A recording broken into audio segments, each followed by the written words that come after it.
Bonsoir, merci de nous retrouver pour ce débat d'une heure consacré à la ville de Calais. Avec 67 500 habitants, c'est la plus grande ville du Pas-de-Calais.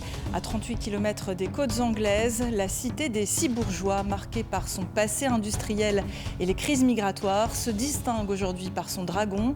Pour s'emparer de son beffroi, 6 candidats sont en lice. Merci d'être avec nous. Pour commencer, nous avons voulu savoir qui vous êtes et nous vous avons demandé une photo qui permette de mieux vous connaître. Après tirage au sort, c'est vous qui commencez. Roman de Bézieux, 30 ans, soignant, candidat sans étiquette. Alors pourquoi ce jeune homme sur la photo s'est-il lancé en politique ? Bonjour, alors permettez-moi tout d'abord de vous remercier de cette invitation.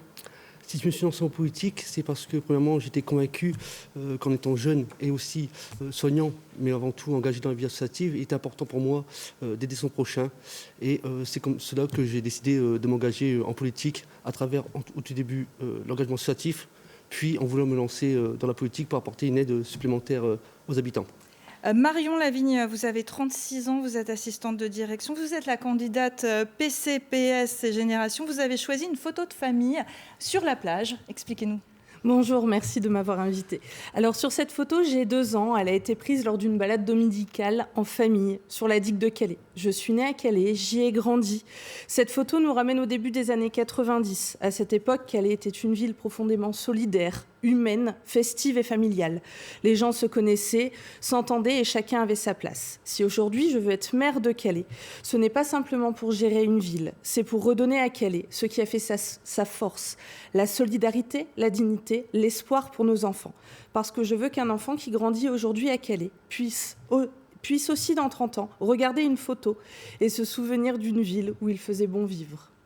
Alors, Natacha Bouchard, vous avez 62 ans, vous êtes maire de Calais depuis 2008 en tant qu'Arte chez LR. Racontez-nous pourquoi avoir choisi cette photo d'enfance.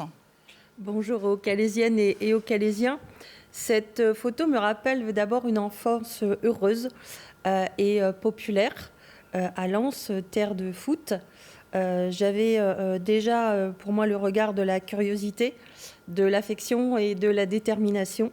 Et puis, rappeler aussi que je suis issue d'une famille de l'immigration, puisque mes grands-parents paternels étaient arméniens. Ils ont vécu le génocide. Et mes grands-parents maternels polonais, et ils ont fui leur pays contre le régime communiste.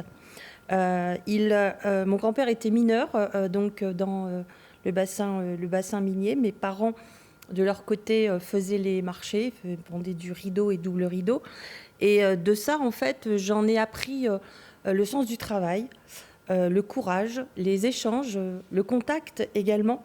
Et puis, bien sûr, savoir aimer les gens, avoir de l'affection pour eux, savoir les écouter et avoir une culture ouvrière et le sens de la solidarité. Donc, j'ai eu ce coup de foudre pour Calais, il y a maintenant 34 ans, et je m'y suis investie pour un réel changement. Jean-Philippe Lannoy, 41 ans, commerçant. Vous êtes le candidat d'une liste citoyenne soutenue par LFI et les écologistes. Que raconte cette photo de votre parcours ?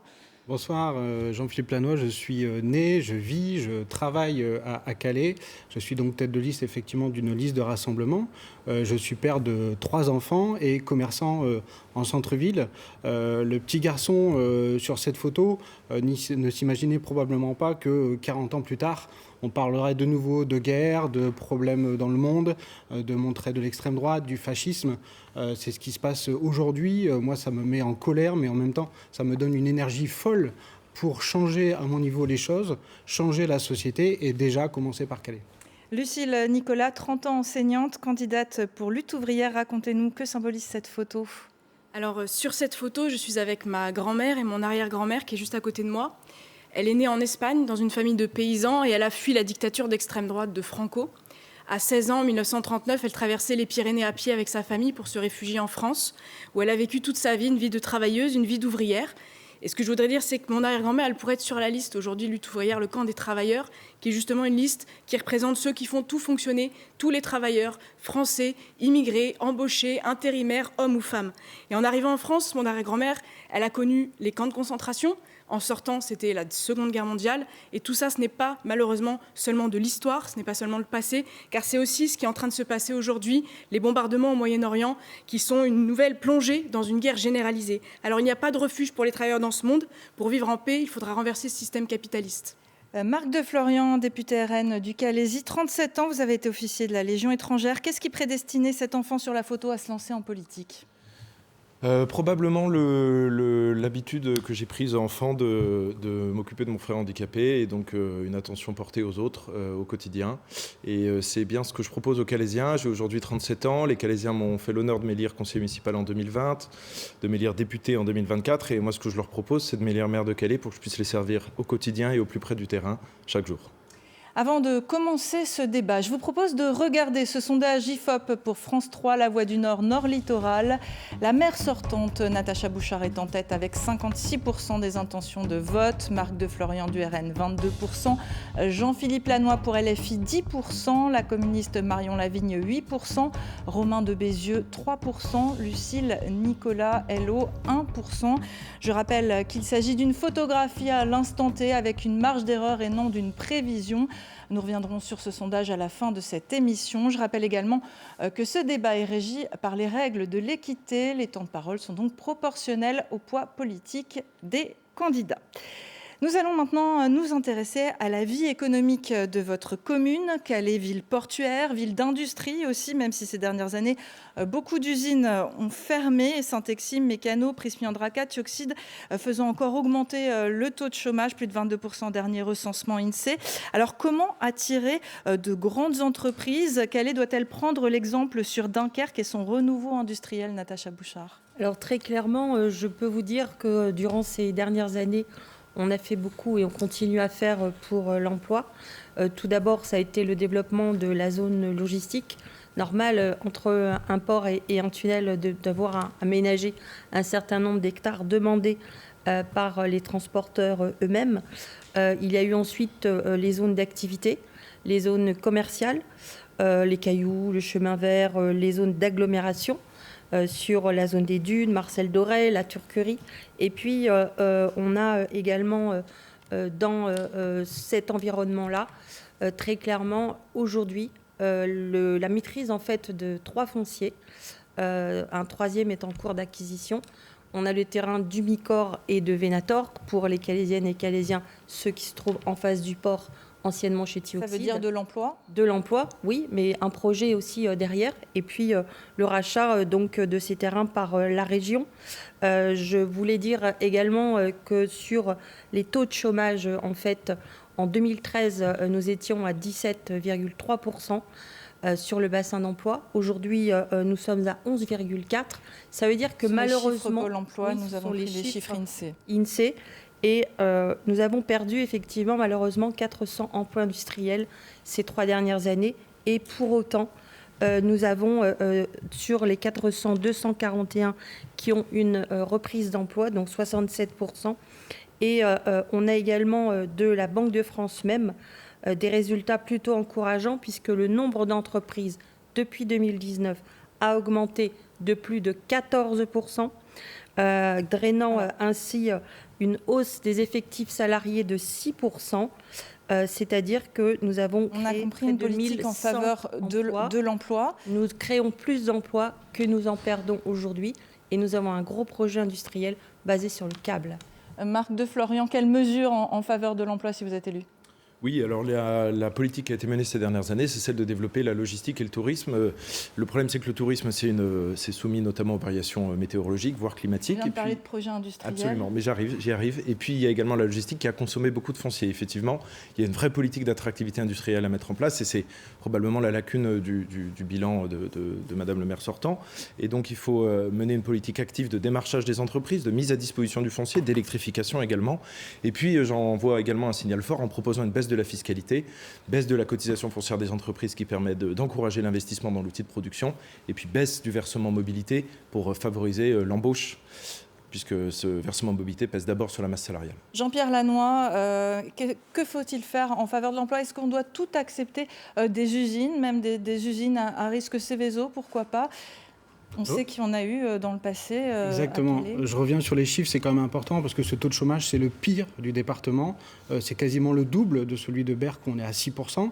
On a un taux de pauvreté également au Beaumarais de 62%. Et ça, c'est le bilan total de Natacha Bouchard. Depuis 18 ans qu'elle est présente, qu'elle a son mandat.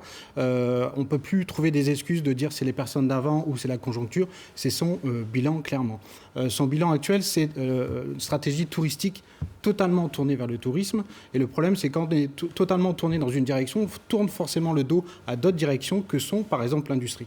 Nous, on est pour un plan de développement des activités productives et industrielles, notamment aussi en partenariat avec les syndicats. À n'importe quel prix, malheureusement, même un coût écologique. Alors ça se discute. Par exemple, sur la logistique, on sait que les logistiques, c'est 3 emplois à l'hectare. C'est vraiment très, très peu. J'ai la sensation qu'on a gâché des très bons terrains ces dernières années pour la logistique, mais au final, qui est très peu pour varieux emplois. Et forcément, si ces terrains sont pris pour la logistique, ils ne peuvent pas être disponibles pour de l'industrie. Marion Lavigne, quelle économie pour demain à Calais ? Alors pour nous, l'emploi est notre priorité.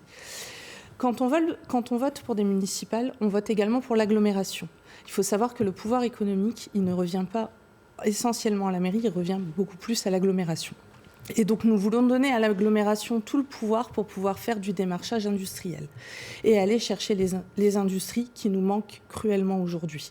On veut préparer des terrains, créer des centres de formation afin de réussir à faire venir des usines et réussir à créer de l'emploi. On veut aussi créer un guichet unique qui permettront aux industries qui vont s'implanter et également aux commerces et aux PME qui sont déjà et usines qui sont déjà en place à Calais, de pouvoir avoir un guichet unique qui leur permettra d'avoir toutes les démarches de subvention, etc.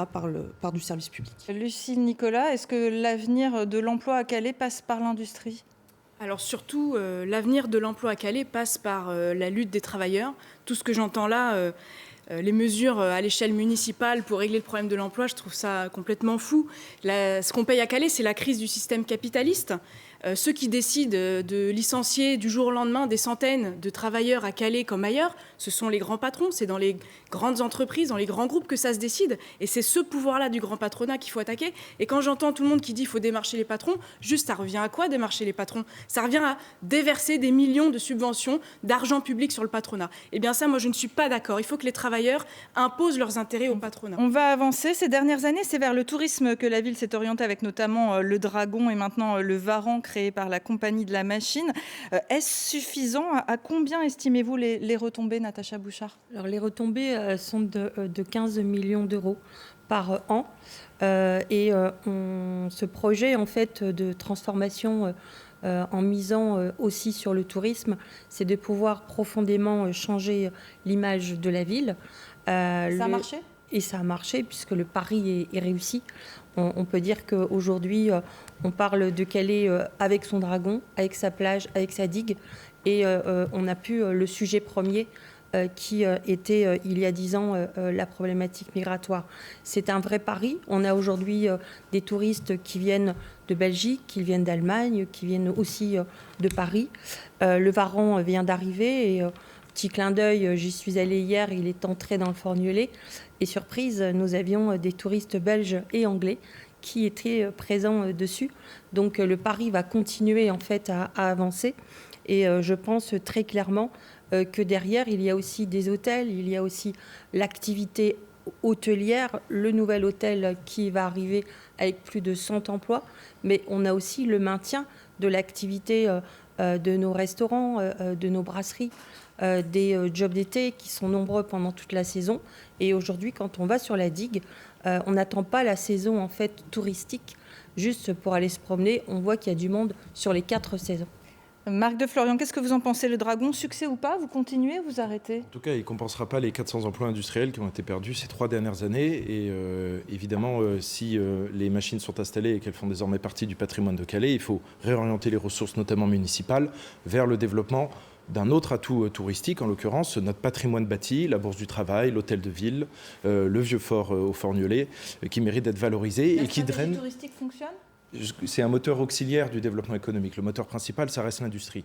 Mais le tourisme, évidemment, a toute sa place à Calais comme activité économique secondaire, mais essentielle. Et donc, il s'agit d'utiliser le patrimoine qui draine plus de visiteurs, le patrimoine bâti, que le Dragon, pour un coût bien inférieur, parce que le Dragon, je le rappelle, coûte 1,6 million d'euros aux Calaisiens tous les ans.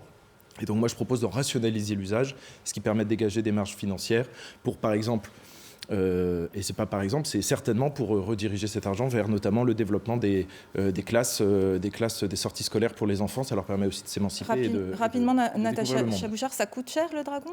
Non, ça coûte pas si cher que ça. Je dirais que on a eu un super spectacle. Vous n'y avez pas participé. Donc vous ne pouvez pas savoir. Les Calaisiennes, les Calaisiens sont très attachés à ce projet. Il y a eu plus de 500 000 visiteurs, ce n'est pas une invention, et ces 500 000 visiteurs... C'est rentable donc. Oui, c'est rentable. Et en plus, sur ce projet, très clairement, nous n'avons payé que 20%, donc évidemment que c'est rentable. Donc le fait d'avoir des compensations importantes de l'État fait qu'effectivement, aujourd'hui, on a l'activité touristique qui est en plein développement, qui explose. Et je voudrais revenir quand même sur l'industrie. C'est facile de dire on va faire. Sauf que jusqu'alors, on ne maîtrisait pas le foncier de nos terrains industriels. Et depuis un an, la région s'est investie avec sa compétence, en fait, pour permettre en fait d'investir. Oui, mais sauf que vous siégez à la région dans la majorité, donc Xavier Bertrand, et donc vous êtes responsable du mauvais usage de ce foncier. Mais non, monsieur de Florian, parce qu'il faut du temps pour acheter des terrains. Il faut du temps, les gens, ils sont au chômage. Pour aller acheter la compensation. On n'est pas des magiciens. Romain et donc de Bézieux. Vous avez tous les leviers et vous ne les utilisez pas à bon escient, semble-t-il. Romain de Bézieux, le Dragon, la stratégie touristique, vous continuez si vous êtes élu ?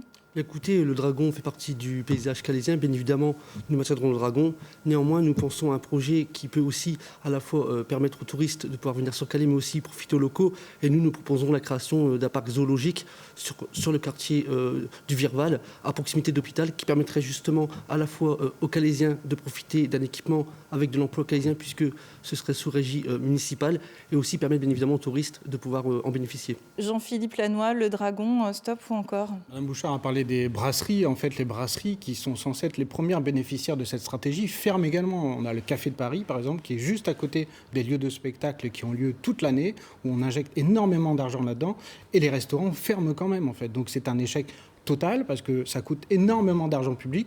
On a parlé d'1,6 million de subventionnement.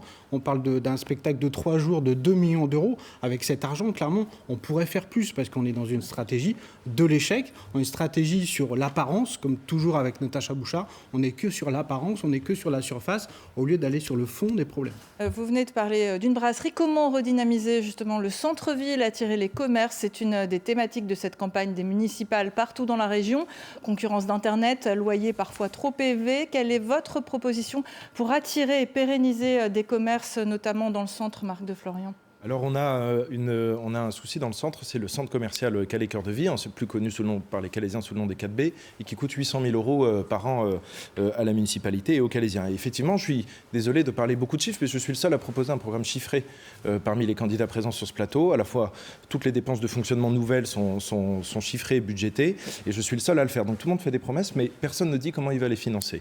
Donc moi, ce centre commercial des 4B, il permet de dégager, en le privatisant, de dégager 800 000 euros qu'on peut réinjecter au service direct des Calaisiens, et ça permet également à cet investisseur privé d'y placer des locomotives commerciales et de drainer du flux sur les boulevards pour la prospérité de tous les commerces calaisiens. Concrètement, comment on attire des commerces, comment on les aide au quotidien ? On sait que c'est une tendance nationale. Il faut créer du flux et il faut des places de stationnement. Je sais que c'est pas très à la mode, mais si les gens ne peuvent pas se garer à proximité des commerces, ils ne viendront pas. Et donc il faut mettre en place ces places de stationnement, mais il faut évidemment réinventer le modèle avec des stationnements arborés, des masques végétaux qui font que les perspectives urbaines ne sont pas abîmées et qu'on facilite à la fois le flux des Calaisiens et en même temps la beauté de nos perspectives et de nos 4 boulevards. Natacha Bouchard, le stationnement, une solution pour redynamiser le centre-ville ? Pas du tout. Je tiens à dire que le centre Cœur de Vie, heureusement qu'il est devenu municipal et qu'il a été racheté à 1 euro il y a maintenant plusieurs années, parce qu'aujourd'hui ce serait une friche commerciale et aucun privé n'en veut, tout simplement. À partir de là, eh bien, je dois dire qu'on a réussi en fait à marquer une participation en fait à la partie commerciale et une participation sur le projet sur les rues du centre-ville et les services. Sur le centre-ville, Le stationnement est passé en zone bleue sur l'ensemble du périmètre. Il faut rappeler aussi qu'à Cœur de Ville, il reste 750 places, donc pourquoi aller en créer d'autres? Et puis, sur l'accompagnement au commerce lui-même, eh bien, il y a un plan de relance qui va être élargi à l'ensemble en fait, de la ville, qui est de pouvoir accompagner en termes de loyer 75% la première année le loyer, 50% la deuxième année, 25% la troisième année.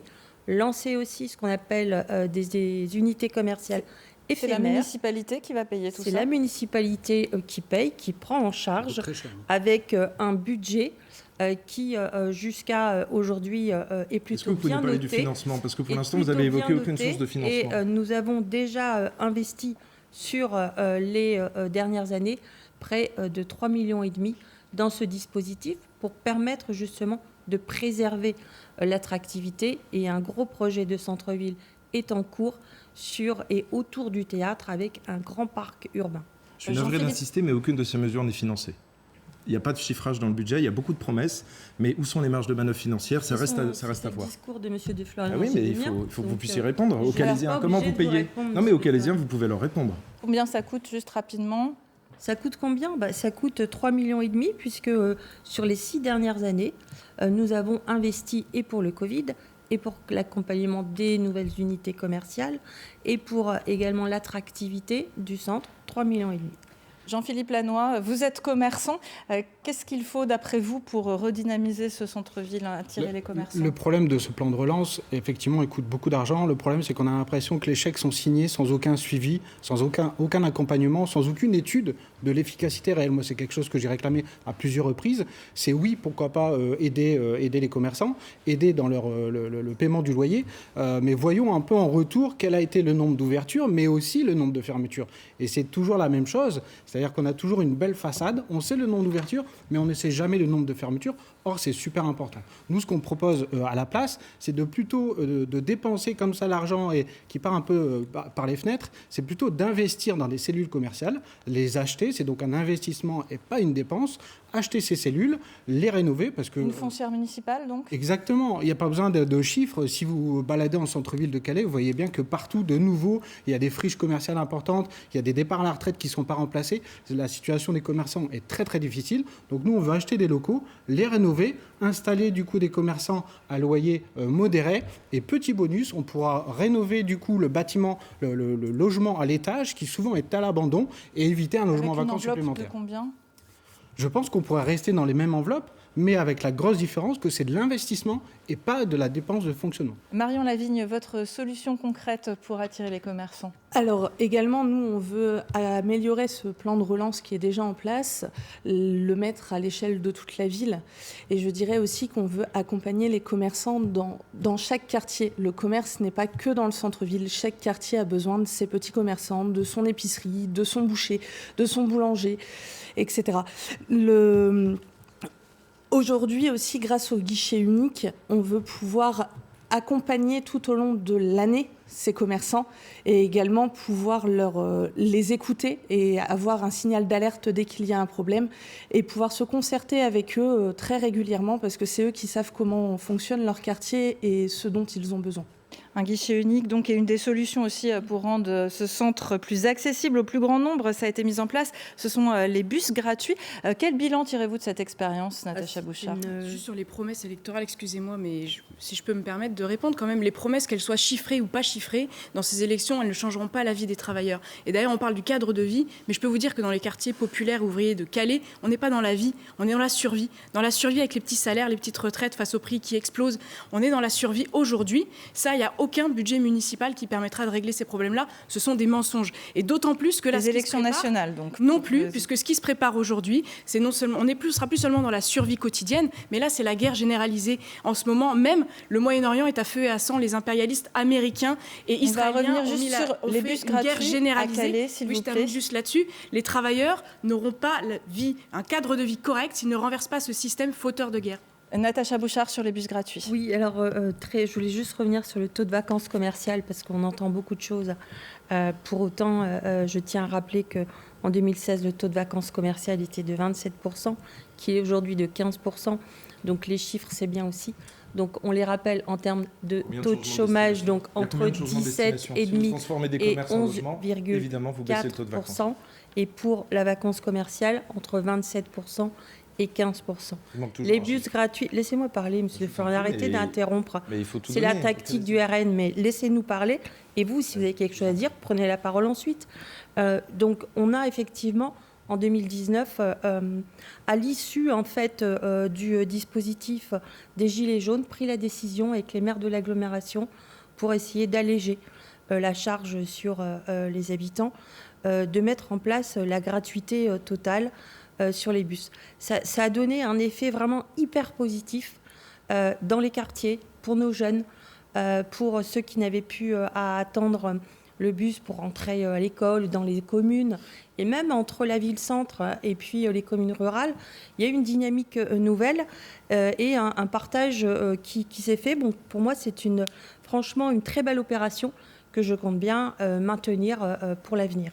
Est-ce que vous continuerez cette politique de transport gratuit si vous êtes élu, Marc de Florian ? Bien sûr, c'est une excellente chose et il faut saluer cette mesure qui a été mise en place par tous les maires de l'agglomération.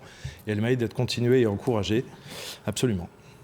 Marion Lavigne ? Bien sûr, c'est déjà une proposition que nous avions en 2014. Alors le bus n'était pas gratuit, il était à 20 centimes. Mais cela reprend exactement notre vision des choses. Jean-Philippe Lannoy, vous êtes d'accord sur les transports ? Oui, tout à fait. Par contre, je remarque que M. de Florian n'a pas parlé de sa proposition raciste et ségrégationniste d'empêcher les exilés de monter dans le bus.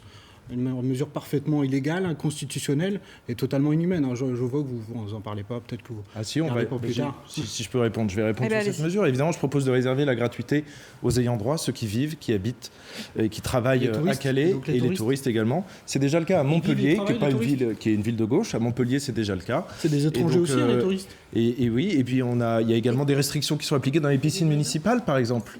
Madame Bouchard, vous avez mis en place, vous avez réservé l'accès aux piscines municipales, aux nationaux. Donc juste concrètement, comment on met en place cette mesure dans les bus ? Si je peux m'exprimer. C'est inhumain. Si je peux m'exprimer.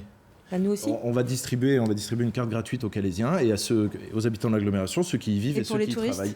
Et puis pour les touristes, ils fournissent un justificatif, une facture Airbnb, une facture de restaurant, etc. Et puis si jamais il y a des abus, parce que les associations d'extrême gauche qui utilisent la crise migratoire comme levier politique révolutionnaire, à ce moment-là, on réservera la gratuité aux habitants et aux travailleurs du Calaisis. Sur la question de la piscine, vous souhaitiez répondre ? On va juste laisser Natacha Bouchard répondre. Je voulais juste d'abord répondre sur la gratuité. C'est d'abord une discrimination. C'est interdit. Vous le faites dans les piscines. Et vous ne pourrez pas le mettre. Vous le faites dans les piscines, madame. Vous mal connaissez Calais. Vous le faites pas dans les piscines ? Non. À la piscine, on demande tout simplement aux gens s'ils viennent de l'agglomération ou hors agglomération, parce que nous avons un tarif on fait pareil pour le bus. Vous ne pouvez pas. Réglementairement, monsieur de Florian, c'est un mensonge. Et d'ailleurs, vous avez cherché à mettre en place cette mesure, mais vous avez renoncé par manque de courage politique. C'est une proposition que j'avais faite au Conseil communautaire et vous y avez renoncé. C'est que nous avons, monsieur de Florian est raciste, et effectivement, c'est discriminatoire. Et à partir de là, ce que je tiens à rappeler, c'est que la problématique migratoire dans les bus, c'est par moment, c'est pas un manque d'insécurité, c'est juste que parfois, ils sont trop nombreux. À partir de là, c'est pour ça que j'ai demandé une sécurité des transports, pas pour aller contre les migrants, c'est juste pour gérer les flux à certains moments quand ils arrivent de Gravelines. Et ça, c'est tout simplement la partie où je suis sur mes deux jambes entre l'humanité et la fermeté. Vous souhaitez répondre ? Non, à part les insultes, je ne vois pas comment je peux répondre aux outrages et aux insultes. Juste flatter l'électorat, c'est tout. En l'occurrence, ce sont des mesures qui sont défendues au niveau national par les électeurs calaisiens. Ils votent majoritairement pour le RN qui propose la priorité nationale. Moi, je propose l'application de la priorité nationale au niveau local. Florian, donc je voudrais dire que la droite et l'extrême droite... Donc tout le monde est contre le RN, en fait. La droite et l'extrême droite s'attaquent aux travailleurs qui veulent passer la frontière parce qu'ils ne veulent pas attaquer les vrais responsables de la misère à Calais. Ce ne sont pas les migrants, les exilés qui ont fermé les usines, qui ont licencié. Ce sont les grands patrons, c'est eux qu'il faut combattre. Et tous les politiciens qui montrent du doigt les migrants, c'est justement pour cacher cette responsabilité. Romain de Bézieux, ça a changé le visage de la ville, ces transports gratuits ? Bien évidemment, il faut reconnaître que cette mesure était ô combien importante. Néanmoins, je voudrais sur quelques éléments.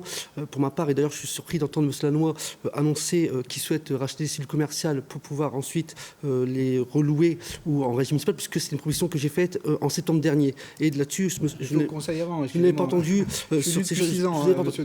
Je parle, s'il vous plaît. Je ne vous ai pas entendu là-dessus. De plus, Mme Lavigne l'a dit, et d'ailleurs je la rejoins là-dessus, c'est sur le principe que le commerce ne s'arrête pas au centre-ville. Alors M. Lannoy, forcément, parle du centre-ville, puisque celui-ci y travaille. Moi, je suis né en centre-ville et j'habite le Petit Courgain, qui est un autre quartier. Et d'ailleurs, un quartier que Mme le maire connaît aussi parfaitement, puisque on connaît tous deux ce quartier pour y avoir habité. Je voudrais dire aussi que c'est important, notamment au Beaumarais et au Fort, de pouvoir maintenir le commerce de proximité. On pense notamment aux épiceries et pas que... Avec quelle solution ? Comment ? Quelle solution pour ça ? En y apportant justement, avec un plan de 1,5 million de municipaux, où nous justement, on ferait, comme M. Lannoy l'a dit d'ailleurs, mais c'était mon idée, avec mes équipes, de justement racheter ce commercial, et aussi la création d'un marché artisanal avec des producteurs. On vient de parler de quartiers populaires. Quelle solution pour ces quartiers pour lutter contre la précarité, Natacha Bouchard ? Alors on a effectivement 2 quartiers, dont un qui est éligible depuis que je suis élue, le Fornulet. On investit énormément, puisqu'en tout, dans le cadre du NPRU, on a 170 millions d'euros. Aujourd'hui, au Fornulet, le nouveau centre social sort de terre, puisqu'il sera inauguré courant avril. Il y aura également une piscine intercommunale dans l'environnement du quartier, une maison médicale, c'est important, et puis toute la partie justement emploi et insertion qui est portée en fait par la Fabrique des Filles, qui est un dispositif qui a été créé pendant ce mandat, qui allie en fait maison d'emploi, formation, le pli. Et donc à partir de là, au Beaumarais également, les nouveaux logements arrivent.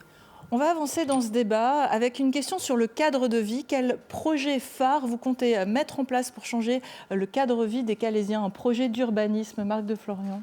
C'est un projet qui fait consensus autour de cette table, c'est la rénovation de la place du Théâtre et des 4 boulevards qui la desservent. Il y a un gros travail à faire pour rénover les trottoirs qui sont glissants, tous les Calaisiens le savent. Il y a un gros travail à faire également pour sécuriser la circulation des vélos et des trottinettes, parce que beaucoup de Calaisiens, notamment plus jeunes, se déplacent plus de mobilité douce donc, sur cette place. Exactement, et il faut pour ça développer par exemple de véritables pistes cyclables et non simplement des bandes cyclables pour sécuriser véritablement la trajectoire de ceux qui se déplacent en mobilité douce.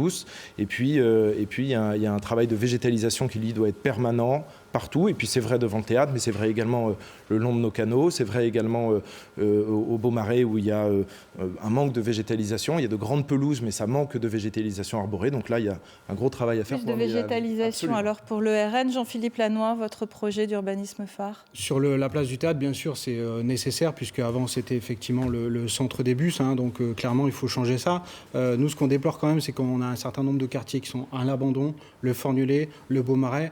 Pareil, il n'y a pas besoin de chiffres, il suffit d'aller, de constater. Vous avez parfois des abribus qui ont 30 ans, qui clairement ne sont plus utilisables. Donc il faut mettre de l'argent aussi dans les quartiers populaires, créer des lieux de convivialité, par exemple des kiosques, des barbecues en dur, des pergolas, etc., pour créer aussi des moments des lieux de rencontre des quartiers. Si vous allez au Beaumarais, c'est un très grand quartier avec plusieurs dizaines de milliers d'habitants, et vous n'avez même pas une place centrale pour que les habitants puissent... Marion Lavigne, votre projet d'urbanisme, si vous êtes élue. Alors, notre projet d'urbanisme est également de la végétalisation. En revanche, nous voulons dans tous les quartiers réussir à recréer du stationnement afin qu'il n'y ait plus de voitures qui se garent sur les trottoirs, pour que les poussettes, les personnes en fauteuil roulant, les personnes âgées puissent se déplacer sans se mettre en danger. Parce qu'aujourd'hui, on a des dangers, et on a aussi des dangers autour des écoles primaires quand on va déposer des petits-enfants, parce que les voitures sont garées n'importe où, et les petits sont obligés de marcher sur la route, et ça, ce n'est pas acceptable. Rapidement, un exemple de ce que vous mettriez en place si vous êtes réélue, Natacha Bouchard. Le grand parc urbain autour du théâtre, je veux vraiment un parc urbain assez extraordinaire pour dynamiser, ramener du flux. Il y a également la place Crève-Cœur qui doit être rénovée sur son pourtour, le site Brampton qui est une friche industrielle, la place de la Nation qui doit être toujours plus de végétalisation, vous êtes d'accord avec ça ? Oui, non, on le fait. On a tenu cet engagement d'avoir un parc à moins de 15 minutes de chaque habitation. Le pari est tenu, donc on continue effectivement dans cette voie. Et on a également effectivement les trottoirs donc jaunes que l'on connaît bien qui seront remplacés. Calais, c'est aussi une ville qui, depuis 30 ans, de par sa situation géographique proche de l'Angleterre, on en a déjà parlé, est traversée par les crises migratoires successives. La préfecture estime actuellement à 500 le nombre de personnes sans titre de séjour dans la commune. Natacha Bouchard, vous avez créé un collectif avec d'autres maires du littoral pour interpeller le gouvernement sur cette situation. Une commission d'enquête est actuellement en cours à l'Assemblée nationale sur les accords du Touquet, accord qui, en simplifiant, place la frontière anglaise à Calais. Que peut faire un maire face à une politique et des enjeux internationaux qui vont bien au-delà de la commune? Que pouvez-vous faire de plus? Alors très clairement, je tiens à rappeler que la compétence n'est pas de celle du maire et que je n'ai aucun pouvoir en la matière sur ces populations ou sur les dispositifs qui sont mis en place. Pour autant, on peut essayer d'agir avec les services de l'État pour avoir aussi et rester sur ses deux jambes entre la fermeté et l'humanité. Je pense avoir essayé tous les dispositifs humanitaires possibles, entre les douches, les aires de repas, et ensuite le dispositif qui permettait les plans grand froid. Et malheureusement, la crise de 2016, à cause du gouvernement allemand, a fait qu'il s'est fixé à Calais un campement qu'on a appelé la jungle, pour laquelle toutes les Calaisiennes et les Calaisiens qui l'ont vécu, et qui peuvent en parler parce qu'ils l'ont vécu, ont été et ont subi un traumatisme. Mais nous sommes restés humains sur nos deux jambes. Et à aucun moment il y a eu d'agression de Calaisiens vis-à-vis des migrants et inversement. Je tiens à rappeler aussi que j'ai reçu 36 ministres, 4 premiers ministres, 2 présidents de la République, et que bien malin dans cette affaire qui aurait des propositions claires et concrètes pour éviter les flux. Jusqu'à aujourd'hui, j'ai réussi à enrayer la route de Gravelines, les squats, c'est important, le squat sauvage, aujourd'hui les fontinettes, et je suis en train de faire face à la rue du Beaumarais.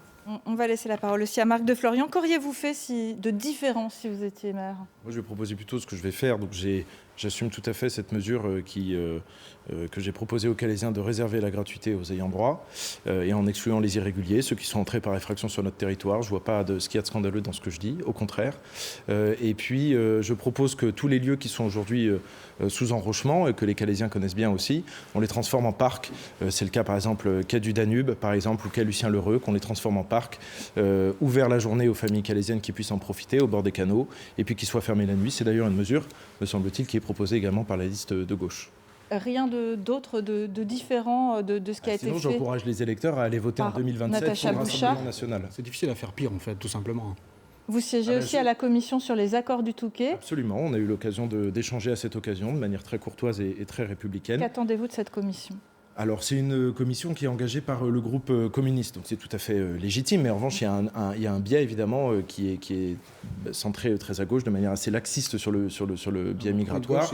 Et il n'y a pas beaucoup d'habitants qui ont été interrogés, donc c'est essentiellement des associations, des gens qui ne sont pas calaisiens, qui sont interrogés, et on donne assez peu la parole aux Calaisiens, et donc c'est mon rôle comme vice-président de cette commission de chercher à ce que les Calaisiens aient la parole le plus possible dans ce cas. Concrètement, si vous êtes maire de Calais, qu'est-ce que vous pouvez faire face à cette situation internationale, j'ai évoqué la question des bus. À part le bus.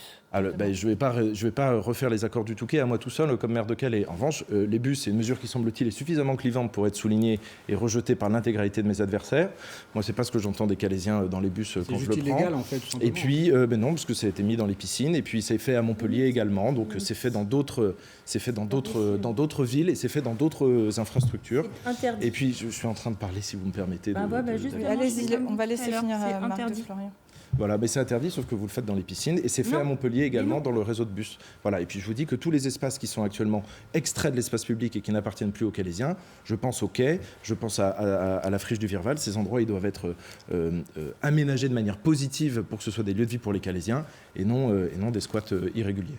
Jean-Philippe Lannoy, si vous êtes élu, qu'est-ce que vous faites en tant que maire face à cette situation ? On voit M. de Florian bien en peine de trouver pire que ce qui est fait actuellement.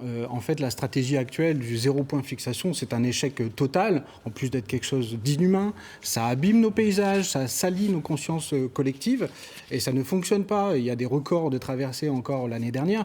C'est complètement stupide de croire que des exilés vont faire des milliers de kilomètres à pied, voire en tongs, pour prendre une douche à Calais, en fait. Donc cette stratégie de dire on va leur pourrir la vie jusqu'au bout, parce que c'est le cas avec des rochers, des grillages, des barbelés, pour empêcher qu'ils viennent, c'est complètement idiot. Nous, au contraire, on est pour l'accueil, on est pour la dignité des personnes. On veut mettre en place des douches, on veut surtout, bien sûr, enlever les rochers, enlever les grillages, tout ce qui empêche ces personnes juste d'essayer de survivre un minimum et de faire en sorte de les héberger, par exemple aussi avec des places de logement, d'hébergement d'urgence. Parce qu'on considère que la protection des plus vulnérables, ça permet de bénéficier à l'ensemble de la population. Sur les accords du Touquet, pour vous, il faut dénoncer les accords du Touquet ? Je crois que là-dessus, il y a un consensus depuis maintenant très très longtemps. Ça bloque d'un point de vue diplomatique. On en a entendu parler d'ailleurs que les diplomates étaient les grands absents des dernières négociations. Ça, c'est un souci. Il faut revenir sur beaucoup de choses, et notamment l'accord de Dublin, qui fait que les personnes à Calais sont coincées à Calais parce qu'il y a les accords de Dublin. Si demain vous révoquez les accords de Dublin, je pense que la situation sera bien meilleure déjà pour eux. Natacha Bouchard, rapidement, vous voulez Oui, rapidement, les accords du Touquet, les supprimer complètement n'est pas en soi une excellente chose. On reste à la frontière physiquement. Et donc, il faudra bien trouver un dispositif et rappeler simplement que s'il y a enrochement, c'est pour éviter les tentes et pour protéger aussi la tranquillité des habitants. Et juste pour rappel, la friche du Virval, c'est pas un parc pour les habitants, c'est juste un terrain pour des futures entreprises, un terrain économique, de développement économique comme celui du Courguin-Est. Marion Lavigne, vous souhaitez plus d'humanité Alors, je rejoins Madame Bouchard dans ce qu'elle dit quand on dit que ce n'est pas une compétence municipale, c'est une compétence qui vient de plus haut, qui vient de l'État. Pour nous demanderons une renégociation des accords du Touquet, parce qu'ils ne seront pas supprimés, mais une renégociation sans concession.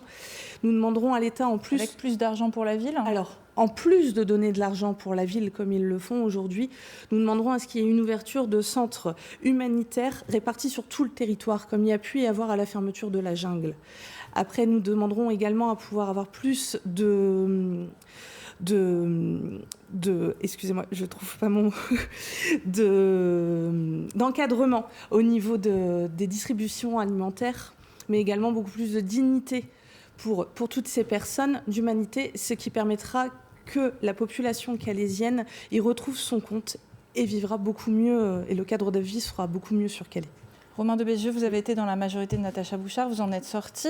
Quelle est votre vision de cette politique face à la crise migratoire ? Écoutez, effectivement, j'ai été longuement un grand soutien de Mme le maire, et je peux reconnaître que pendant un temps, le maire s'est battu pour les Calaisiens. Néanmoins, ce que je propose, moi et mon équipe, c'est tout simplement, et d'ailleurs, j'ai pas entendu beaucoup mes adversaires de gauche qui parlent beaucoup d'humanité, mais sans proposition concrète, je propose la création d'un centre d'accueil de 300 places sur le Calaisis, qui permettra tout simplement, en fait, et naturellement, d'accueillir, certes, 300 exilés, mais au moins ça permettra aussi, puisqu'ils seront suivis au niveau social, au niveau santé, par les associations, mais aussi par l'État qui financera ce projet que nous proposerons, de mettre en état de nuire notamment les réseaux de passeurs qui, justement, se servent de la misère humaine et créer des conflits entre ethnies.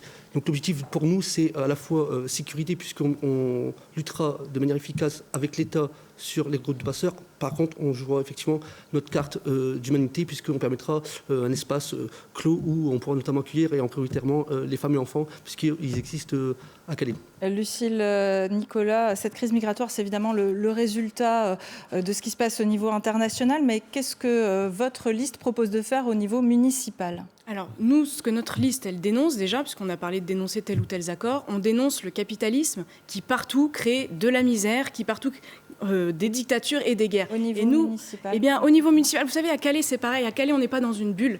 Ce qui se passe à l'échelle du monde, la guerre généralisée qui a été déclenchée là au Moyen-Orient par Trump et Netanyahou, ça va finir par arriver ici aussi. C'est ça que nous préparent les dirigeants capitalistes, y compris ici en France. Et ce qu'on fuit, les Érythréens, les Somaliens, les Syriens, les Iraniens, qui arrivent ici pour traverser la frontière, c'est l'avenir que la société capitaliste nous prépare pour nous aussi. Alors si on veut un autre avenir pour nos enfants, y compris dans la municipalité, y compris à à Calais, c'est le système capitaliste qu'il va falloir renverser. Et pour ça, il faudra l'union de tous les travailleurs, quelles que soient nos nationalités, quelle que soit notre origine, pour renverser ce système barbare et offrir un monde sans guerre, sans frontières et sans exploitation pour nos enfants. Natacha Bouchard, vous souhaitez réagir à ce que vient de dire Romain de Bézieux? Oui, parce que malheureusement, je comprends bien le concept, hein, je n'ai rien contre, seulement on l'a testé. On l'a testé avec le camp Jules Ferry et on voit bien qu'on n'est pas en capacité à gérer en fait un flux, qu'il soit de 50, 100, 150 ou 300, parce que ça crée en fait cet appel d'air malheureusement. Pour autant, on a fait des propositions avec le collectif des maires sur l'éloignement de la bande littorale des personnes migrantes pour donner un outil judiciaire aux forces de l'ordre, mais aussi de créer des LAH, donc des lieux d'accueil humanitaire, en dehors de la bande littorale pour permettre de pouvoir accueillir professionnellement et dignement ces personnes et aussi d'avoir ce bras de fer avec les Britanniques puisque nous sommes assez faibles en termes de négociations avec eux. Marc de Florian, sans amalgame avec ce qu'on vient de dire sur la sécurité, quelles sont vos propositions en matière de police municipale? Alors lors du précédent mandat, on avait proposé de doubler la police municipale, ça a été fait et il faut le saluer. Donc on est heureux quand notre programme est appliqué même lorsque nous sommes dans l'opposition. Le doublement de la police municipale, ça a été fait. D'autres exemples, le rétablissement de la zone bleue, ça a été fait. Également, moi je propose d'augmenter la police municipale à hauteur de 70 policiers municipaux, donc on rajoute à peu près plus 50%, ce qui permet de revenir dans la moyenne de la strate et ce qui permet de développer des moyens complémentaires, notamment la veille permanente du système de vidéoprotection, 24 heures sur 24 et 7 jours sur 7, parce que pour l'instant il y a plusieurs centaines de caméras installées dans Calais qui ne servent à rien parce qu'il n'y a personne derrière. Et moi je propose que ces caméras elles soient veillées pour permettre l'intervention de la police municipale sur tout incident ou début d'incident qui intervient et au profit de la sécurité des Calaisiens. Alors c'est vrai pour la lutte contre les infractions, contre la délinquance, contre le trafic de drogue, mais c'est également vrai pour la sécurité routière. C'est également vrai lorsque... Ce sont des missions de la police municipale pour la loi. Le maire a l'investiture politique de ses concitoyens. Il utilise la police municipale comme il l'entend. Et en l'occurrence, faire intervenir les policiers municipaux parce qu'il y a un hall d'immeuble qui est en train de se faire squatter ou il y a un deal qui est en train de se faire au coin d'une rue ou parce qu'il y a un cycliste qui s'est fait renverser, c'est tout à fait dans les compétences du maire et il faut absolument le mettre en place. Armement alors de la police municipale. Elle est déjà armée. Natacha Bouchard, sur ces questions de sécurité de la police municipale. Alors en fait, on n'a pas doublé au mandat dernier, on a juste pris l'engagement d'augmenter ces postes de 14. Aujourd'hui, on propose de la doubler. Alors de la doubler, pourquoi faire ? Eh bien, parce qu'on a fait énormément de réunions publiques et les citoyens, en fait, les Calaisiennes et les Calaisiens, demande aussi beaucoup de médiation et d'accompagnement dans les quartiers. Et ça nous permettra, en tous les cas, de pouvoir avoir des brigades affectées par quartier pour permettre, en fait, de rassurer s'il le fallait, puisque je tiens à rappeler que les chiffres de la sécurité ont baissé. Et ça reste un élément important. Je propose aussi la création de la Cité des sécurités que je porte au niveau national pour la police nationale, mais aussi pour le nouveau commissariat de l'hôtel des polices de la municipale, et puis une création de la police de l'environnement qui est vraiment demandée par les Calaisiennes et les Calaisiens pour les déjections canines, pour également les décharges sauvages et les problèmes du quotidien. Marion Lavigne, une priorité en matière de sécurité? Alors en matière de sécurité, pareil, nous voulons augmenter l'effectif de la police municipale et nous voulons créer une police municipale par quartier. Également, nous voulons fermer la nuit nos parcs, pas seulement par rapport aux problèmes migratoires, mais aussi aux problèmes d'alcoolisme et de toxicomanie qu'il peut y avoir dans ces parcs. Jean-Philippe Lannoy. Tous mes adversaires sont plus pour 2 policiers, comme si on n'en avait pas encore assez, et notamment avec la présence des CRS. Tout ça, ça coûte énormément d'argent. Je pense qu'ils oublient de le dire, plusieurs millions d'euros. Encore une fois, tout à l'heure, j'ai parlé que les quartiers étaient abandonnés. Je pense que l'argent serait bien mieux placé dans les quartiers pour leur bien-être. Sur la police, nous, on est pour une retour de police municipale de proximité, en restant sur les effectifs actuels, parce que ça coûte suffisamment cher. Il nous faut aussi des médiateurs dans les quartiers, donc pourquoi pas justement cet argent soit réinvesti plutôt dans des médiateurs. Et sur la vidéosurveillance, moi pareil, j'ai fait plusieurs fois la demande en conseil municipal d'avoir une preuve de son efficacité. On ne nous l'a jamais fourni. Donc on est sur un dispositif qui coûte extrêmement cher, dont on veut encore augmenter le nombre de caméras, sauf qu'on n'a aucune preuve de son efficacité. Donc à un moment donné, le flicage généralisé dans toute la ville sans savoir exactement à quoi ça sert, stop quoi. Rapidement sur l'insécurité, plus de police, ce ne sera pas plus de sécurité pour les travailleurs. Ça ne nous protégera ni de l'exploitation, ni des licenciements, ni des guerres à venir. Si les travailleurs veulent vivre en sécurité, il faut qu'ils prennent le pouvoir eux-mêmes, qu'ils exproprient ces patrons qui ont le vrai pouvoir dans cette société et qui nous mènent dans les crises et dans les guerres. C'est la seule solution. Romain de Bézieux, rapidement, la sécurité, une mesure ? Oui, effectivement, donc l'augmentation des effectifs de police municipale, la création d'un hôtel de police municipale dédié à la police municipale, mais aussi dédié à la création d'une police de l'habitat qui luttera contre le logement indigne.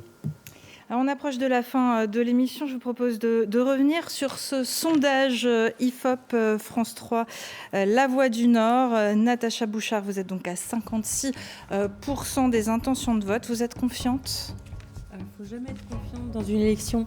Je prends ce sondage dont acte, rapporté, je dirais, au jour ou à la semaine, en tous les cas, de l'événement. Depuis, les jours sont passés, chacun s'est déclaré, chacun a fait ses propositions. Donc je reste sur ma stratégie avec l'ensemble de mes équipes et je ne changerai rien jusqu'à dimanche. Le vrai sondage, c'est dimanche dans les urnes. Marc de Florian, comment faites-vous campagne pour cette dernière semaine ? Eh bien, moi, je dis aux Calaisiens qui ont vu ce sondage que la dernière fois qu'on a été sondé, on a été sous-estimé de 50%. Et donc, à eux de faire mentir ce sondage, de montrer qu'ils se mobilisent. C'est le cas de notre électorat. Au Rassemblement national, il a tendance à se mobiliser plus tard. Et donc, c'est l'occasion de ce débat, de les appeler à se mobiliser et à aller voter pour dire qu'effectivement, ce sondage, il sous-estime très clairement notre potentiel électoral. Qu'est-ce qui vous différencie vraiment de Natacha Bouchard ? Faudrait lui demander, mais je pense que d'abord la courtoisie, le fait de serrer la main par exemple et de dire bonjour à tout le monde, même quand on n'est pas d'accord, voilà, c'est déjà un premier point. Et votre semaine de campagne, là, quand justement on est le challenger, comment ça va se passer ? On continue sur le terrain, on continue à faire de la proximité, on continue à défendre nos propositions, même lorsque on est les seuls à les faire, et on le fait avec beaucoup de fierté des idées que l'on porte et d'humilité vis-à-vis du suffrage à venir. S'il y a un second tour, quid des alliances ? Êtes-vous réconciliable, Marion Lavigne, avec le reste de la gauche ? Non. Ça veut dire que vous n'appellerez pas à voter. Si vous êtes au second tour, comment ça se passe concrètement ? Je pense que nos électeurs ont une intelligence qui leur permettra de choisir leur candidat. Pas de consigne de vote, pas de fusion de liste, quoi qu'il arrive. Voilà. Et de votre côté ? Nous, la porte reste ouverte. Clairement, on est dans cette attitude. Le sondage confirme quand même que la gauche de rupture, telle qu'on l'imagine, est plébiscitée par les Calaisiens, avec justement des propositions bien éloignées de Natacha Bouchard. Pour autant, les jeux sont loin d'être faits, comme on l'a dit, et il faut continuer la mobilisation pour la dernière semaine. Romain de Bézieux ? Oui. Vous appellerez à voter pour Natacha Bouchard si vous n'êtes pas au second tour ? Pour le moment, la question ne se pose pas, puisque il faudra-t-il encore que nous ayons le résultat. Il s'agit d'un sondage. Certes, je suis crédité à 3%, ce qui est un score assez faible. Mais pour le moment, c'est un sondage. J'attendrai bien évidemment dimanche soir le résultat officiel pour pouvoir me prononcer sur la question. Lucille Nicolas, pas de consigne ? De toute façon, les élections, c'est dimanche, nous sommes lundi. Donc d'ici là, j'appelle les travailleurs à voter pour leur camp, à exprimer leur colère et à dire qu'il faut se débarrasser du pouvoir du grand patronat qui nous entraîne dans les crises et dans les guerres. On va bientôt toucher à la fin de cette émission avec une carte blanche. Mais avant, je voudrais savoir en un mot chacun quelle est votre priorité. Est-ce que vous pourriez nous donner une thématique, une priorité pour chacun si vous êtes élu maire, Marc de Florian ? La sécurité. Marion Lavigne. L'emploi. Romain de Bézieux. Le logement. Lucille Nicolas. Les travailleurs prennent le pouvoir. Natacha Bouchard. L'emploi. Et vous, Jean-Philippe Lannoy ? Solidarité envers toutes et tous. Très bien. Alors maintenant, vous allez avoir... Marc de Florian, pardon, je vous ai oublié. Non, j'ai commencé par la sécurité, mais tous les thèmes ont été évoqués, sont pertinents, évidemment. Très bien, alors l'émission touche à sa fin. Vous allez donc avoir chacun 30 secondes pour conclure. Il va y avoir un chrono qui s'affiche derrière moi. C'est l'occasion pour vous de faire une adresse directe aux téléspectateurs, de dire pourquoi voter pour vous. Et après un tirage au sort, c'est vous qui commencez, Lucille Nicolas. Alors les dirigeants du monde capitaliste nous plongent dans la guerre généralisée. Alors profitons de ces élections pour dire toute notre colère, pour se rassembler et dire notre colère face aux politiciens et aux capitalistes qui nous entraînent dans les crises et dans les guerres. Voter pour la liste lutte ouvrière, c'est affirmer que les travailleurs font tout fonctionner dans cette société et qu'ils la feraient fonctionner bien mieux s'ils étaient au pouvoir que les capitalistes aujourd'hui. Rejoignez ceux qui ne baissent pas les bras, ceux qui veulent se battre pour un avenir sans guerre, sans exploitation et sans frontières, en votant pour le camp des travailleurs. Natacha Bouchard, c'est à vous, 30 secondes pour convaincre. Chères Calésiennes et chers Calésiens, le projet que je vous propose, en fait, il est le vôtre. Il est l'issue des plus de 40 réunions publiques et de vos sollicitations. Il repose sur vos priorités, la sécurité, le cadre de vie, l'emploi, la proximité, l'éducation, le plafonnement à 2 € concernant la cantine. Nous avons encore tant de choses à faire et nous avons encore beaucoup à partager avec une équipe largement renouvelée. Vous êtes tous nous. C'est fini. Merci Natacha Bouchard. Romain Daubézieux, c'est à vous, 30 secondes. Oui, avec la liste que je conduis, nous avons choisi une démarche de rassemblement. Des femmes et des hommes venus d'horizons différents, mais qui partagent les mêmes convictions. Notre ville mérite des solutions concrètes, du dialogue et une action municipale tournée vers l'intérêt général. C'est pourquoi j'appelle les Calésiennes et les Calésiens, bien évidemment, à voter pour notre liste de rassemblement sans étiquette, réussir pour Calais. Vous avez encore quelques secondes, un dernier mot à ajouter. Marc de Florian, c'est à vous, 30 secondes pour convaincre. Pourquoi voter pour vous ? Bien, chers Calésiennes, chers Calésiens, dimanche 15 mars, vous avez la possibilité de voter pour vos idées, celles du Rassemblement national, celles que j'ai l'honneur de porter comme conseiller municipal à l'Hôtel de Ville aujourd'hui, comme député à l'Assemblée nationale et demain, je l'espère, comme maire de Calais. Pour votre sécurité, pour la propreté de vos rues et de vos quartiers, pour l'emploi, pour la baisse des impôts, je vous encourage, je vous invite à aller voter dimanche 15 mars. On a besoin de chacune de vos voix. Merci à vous. Jean-Philippe Lannoy, c'est à vous, votre vision pour Calais. Je vis et je travaille à Calais. J'emmène mes enfants tous les matins à la crèche, à l'école, au centre de loisirs. Je ne suis pas enfermé dans un bureau à la mairie ou à l'Assemblée nationale. Je suis le candidat du réel, celui qui vit au quotidien ce que vous, Calaisiens, vivez tous les jours. À l'opposé du mirage de la carte postale ou du rejet de l'autre, nous vous proposons un plan pour mieux vivre toutes et tous, basé sur un programme écologique, solidaire, social et humaniste, basé sur une gauche de rupture. Ce ne sont pas des utopies, ce sont des choix politiques. Dimanche, c'est fini. Votez Calais à gauche toute. Merci, merci. C'est à vous de conclure, Marion Lavigne. Calaisiens, Calaisiennes, Calais est une ville très courageuse, une ville qui a traversé des épreuves, mais qui n'a jamais renoncé. Et moi, je refuse que notre ville se résigne. Je veux une ville qui protège ses habitants, qui crée de l'emploi, qui soigne avec la création de 2 centres municipaux de santé, qui soutient ses commerces, qui donne à nos enfants toutes les chances de réussir, avec une école forte et la cantine à 1 €. Calais a tout pour réussir. Le 15 mars, agissons pour Calais. Merci beaucoup. C'est donc la fin de ce débat. Merci à tous les 6 d'y avoir participé. Merci d'avoir respecté les règles. Merci à vous d'avoir suivi ce débat que vous pouvez retrouver en ligne sur notre plateforme France.tv et sur nos réseaux sociaux. Tout de suite ici, 19h20. On se retrouve mercredi pour un débat sur Roubaix et dimanche 15 mars pour notre soirée électorale. Résultats, analyse dans le Nord-Pas-de-Calais. Nous vous ferons vivre ce scrutin dès 19h15 dans le journal, suivi d'une émission spéciale. Je souhaite une très belle soirée.